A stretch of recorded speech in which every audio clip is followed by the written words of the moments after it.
Grimora. The house stood at the end of a narrow road where the streetlights stopped working years ago. It was an older rental, cheap enough to justify the distance from town, and quiet enough to make the nights feel longer than they should. From the outside, nothing about it suggested danger. It looked like a place meant to be empty. Evan Holt moved in on a Monday. By the first Friday, the knocking began. It happened at exactly 2:14 a.m. 2 knocks, not loud, not soft, precise. Evan woke immediately, certain the sound came from the front door. He lay still, listening. No footsteps followed, no engine, no voices. When he checked the security camera feed on his phone, the porch was empty. The next night, it happened again. 2:14 a.m. 2 knocks. Evan checked the time before the sound finished fading. He did not answer. The camera showed nothing. The road beyond the porch light was empty. By the 4th night, he started waiting for it. He sat on the couch with the lights off, watching the door. When the clock flipped to 2:14, the knocking came exactly as before.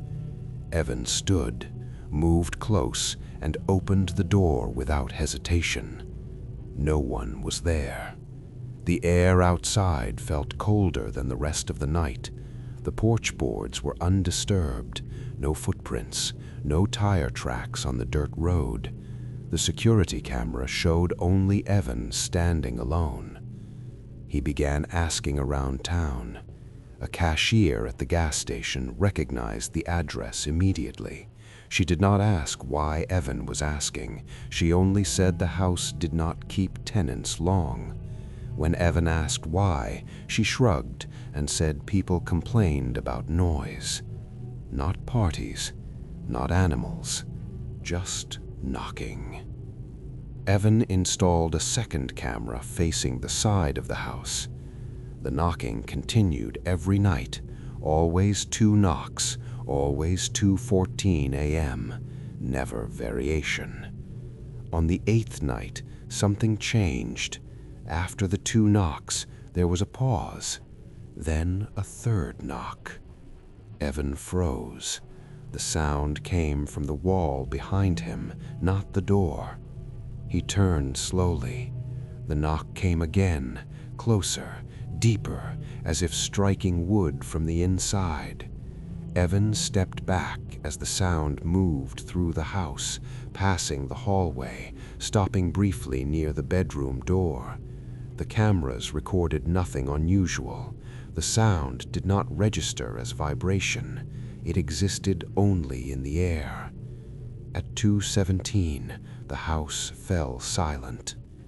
The next morning, Evan found something new. 2 small dents marked the inside of the front door, perfectly spaced, as if something had tested the surface from the wrong side. That night, Evan did not stay inside. He parked across the road with a clear view of the house and watched through the camera feed. At 2:14 a.m., the knocking happened again. This time, the camera caught movement. A man stood on the porch, tall, still, facing the door. His face did not register clearly, as if the camera could not decide how to focus on it. He raised his hand and knocked twice. Then he waited. After a moment, the man tilted his head slightly, listening. Then he stepped forward. He did not enter through the door. He passed through it. The camera glitched and went dark. Evan ran. By the time police arrived, the house was quiet again, the footage corrupted beyond recovery. Officers found no signs of forced entry. They suggested exhaustion. Evan did not go back inside. He stayed in a motel and searched public records instead. What he found changed everything. The house had been built over an older property. Decades earlier, a man lived there alone after losing his family. Neighbors reported that he began knocking on doors at night, asking if anyone was home. When no one answered, he returned to his house and knocked on his own door.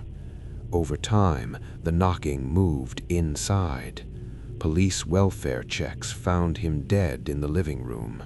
No injuries, no cause listed. His hands were swollen and damaged, as if he had been knocking for days. The time of death was recorded at 2:14 a.m.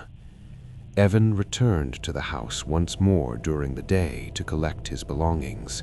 The interior felt wrong, compressed, like the walls leaned inward slightly. On the back of the bedroom door, he noticed markings carved deep into the wood. Tallies, hundreds of them, grouped in pairs. That night, a new tenant moved in. At 2:14 a.m., 2 knocks echoed through the house again. But this time, someone was already inside, waiting to answer.